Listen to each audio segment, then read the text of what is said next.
Hello and welcome to the channel. My name is Josh and you're watching our history. Today we're going over the life of Nyabela, also known as Niabel, was a prominent chief of the Ndzundza-Ndebele tribe during the 19th century whose determination to regain control of his tribe's ancestral territory from the white settlers earned him a notable spot in the history of South Africa. So if you enjoy this, please be sure to like, and if you're new here, consider smashing the subscribe button. If this isn't your first rodeo and you haven't shown some love to the subscribe, now is your opportunity.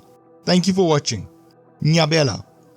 Nyabela, also known as Niabel, was a prominent chief from the Ndzundza-Ndebele tribe during the 19th century. Born in 1825 to 1830, he is primarily remembered for his determined efforts to regain control of his tribe's ancestral lands from the white settlers. Nyabela fought tirelessly against the encroachment of European colonizers and their attempts to annex his people's territory. He became a symbol of resilience and resistance, rallying his tribe to defend their homeland. Despite facing numerous challenges, Nyabela's legacy endures as a testament to the enduring struggle of the indigenous peoples to maintain their sovereignty and protect their ancestral lands. Origin. According to historical records, it is believed that Nyabela's ancestors migrated from southeast coast of Africa to the Highveld region in the 16th or 17th century. They settled near the future location of Pretoria and were later identified as the Ndebele of Transvaal, now known as the Ndebele of South Africa. One of their chiefs, named Ndzundza, led a group that eventually moved to Steelpoort Valley in Mpumalanga. Despite facing numerous challenges, this faction of the tribe eventually established a settlement along the Steelpoort River named Nomchagelo. Over time, this area was surveyed and designated as the farm Mapochsgronde, which encompasses the present-day town of Roos-Senekal. In 1845, Nyabela's father, Mapoch, also known as Maboko or Mapog, was the chief of the tribe when the Voortrekkers or Boers invaded the region. By 1860, the Boers had granted the Mapochs, also known as Mapochers, 4 farms, which roughly encompasses the present-day Mapochs lands. However, the tribe's territory continued to expand, prompting them to wage war once again. In 1865, peace was finally established as the Boers acknowledged the Mapochers' rightful claim to a significantly larger area. In 1865, Mapoch, the leader of the Mapoch tribe, passed away and his 2 sons succeeded him. However, in 1877, the Transvaal region was annexed by the British. In 1879, Nyabela, the 3rd son of the Mapoch chief's wife, took control of the Mapoch tribe as their new leader, known as Ingwayama. During this time, the British defeated another chief named Sekhukhune and imprisoned him. However, in 1881, the Boers, or the Dutch settlers, managed to defeat the British. This led to the Pretoria Convention, which had detrimental effects on Nyabela and the Mapoch tribe. The convention required the release of Sekhukhune and the appointment of a location commission to measure territories for all black tribes in the Transvaal. Location.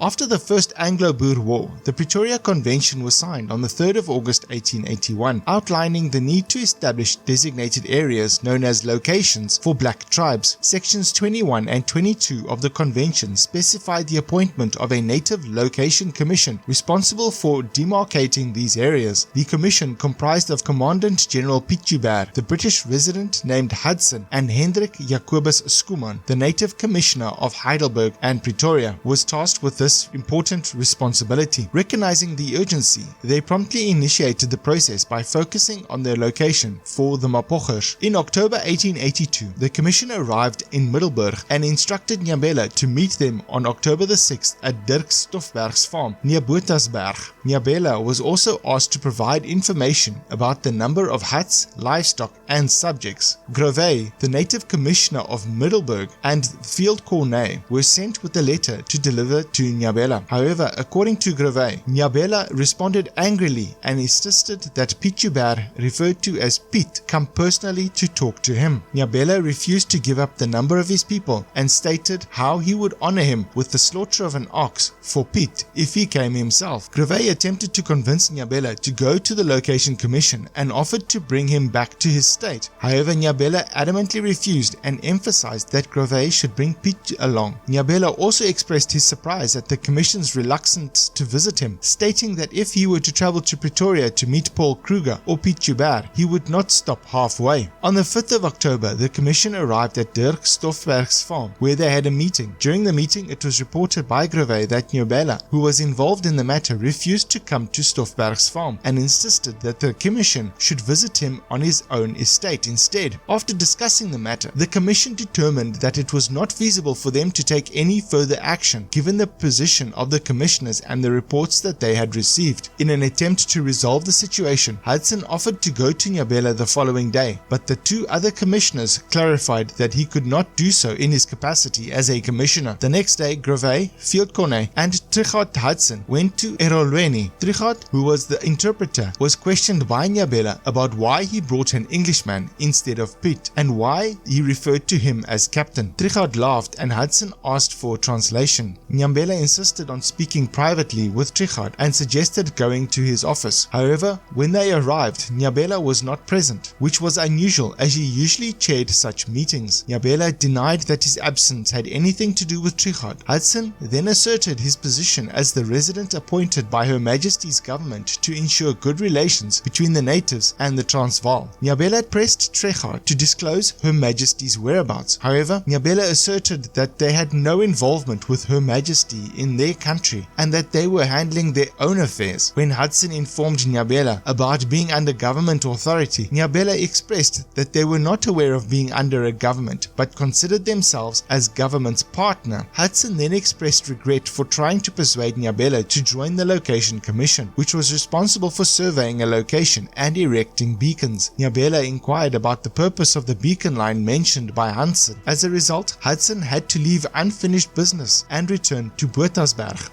March. Sekhukhune was a prominent chief of the Bapedi tribe, residing between the Olifants and Steelpoort rivers. Tragically, he was assassinated by the henchmen of his half-brother, Mampuru, on August 13, 1882. Following the murder, Mampuru evaded capture by seeking refuge in different locations and launching attacks against chiefs sympathetic to the Boers or Sekhukhune to bring Mampuru to justice. Piet Joubert and the Commandant-General of the Suid-Afrikaanse Republiek, or the ZAR, issued orders for all ZAR commanders to apprehend Mampuru and bring him to Pretoria. Mampuru's journey took him past Middelburg, moving in the direction of the Steelpoort Valley. On October 29, 1882, Joubert and his commandos reached the Hoedspruit farm, located approximately 30 kilometers southeast of Erolweni. During their stay at Hoedspruit, Nyabela's fighting general Souza and his interpreter Kleinboy joined the army. There were differing accounts of the events that unfolded, but according to Joubert, Nyabela sent him a message inquiring whether he intended to take action against him. Joubert responded that his mission was to retrieve Mampuru, and even if Nyabela attempted to hide him, Joubert would not hesitate to carry out his duty. He emphasized that it was the responsibility of every citizen to collaborate in upholding the law and punish murderers. The following is Kleinboy's version. Nyabela sent him to the general at Hoedspruit to say that the commander would not pass near Nyabela's stad. Nyabela did not want to make war, and the women and children would be frightened if Commando came near them. The general replied that he had not marched against Nyabela, but that he was hunting Mampuru. Even if Mampuru was behind Nyabela's shoulder, he would come and pick him up. Then that general said to Swaziland, "Tell your brother Nyabela, if Mampuru is in his belly, I will come and get him out." The general also said, wherever Mampuru may be, even in the air, then he would fetch Mampuru. Whereupon Swaz and Kleinboy repeated that Nyabela did not help Mampuru. He is not our nation and we do not want war. The general then asked which road was the shortest route to Mampuru. Kleinboy replied that the road past them was very bad, but that a detour past their stad was the better road. On the 3rd of November, Joubert's camp located at Blinkwater or Laarstrift was approximately 15 kilometers away from Erolweni. It was at this camp that Joubert made the decision to send an ultimatum to Nyabela. The ultimatum requested that Nyabela, representing the people, meet with Joubert's officers on horseback at the location approximately an hour away from the main camp. The purpose of the meeting was to address the government's concerns regarding unmet wishes. Joubert also warned Nyabela of the potential consequences if he refused to comply, stating that it would be viewed as resistance and rebellion against legal authority, which would then be suppressed by force. The ultimatum was delivered by Otto Reidel, the former artillery commander, who was warmly received by Nyabela and offered refreshments such as beer and meat. Rydal read the ultimatum to Nyabela and explained its contents to him. Nyabela, who was sick and scared, declined the opportunity to visit the general personally, but instead proposed sending his chief general, an interpreter, and some dignitaries to negotiate. Despite some advisors suggesting that Nyabela should go himself, he remained firm in his refusal. Consequently, Rydal, the general's representative, provided them with a pass to visit the army the following morning and returned to camp to report to the commanding general. On Sunday the 5th of November, Nyabela's interpreter, Kleinboy, and 3 other subordinates arrived at one of the Boers outposts, roughly half an hour away on horseback from the main camp. However, they were not permitted to approach further and were informed that Nyabela did not come himself. No other Kafir would be allowed. As a result, the envoy then returned to Nyabela's stud. The Mapoch War then began. Tune into the next video to see what happened. If you made it this far, I hope you're really enjoying this channel. If you'd like more information about this time, check out this video here. Otherwise, you can binge on this playlist. If you'd like to support the creation of more content like this, because all contributions are greatly appreciated, consider joining the channel in the membership tab or check out the Patreon link in the description below.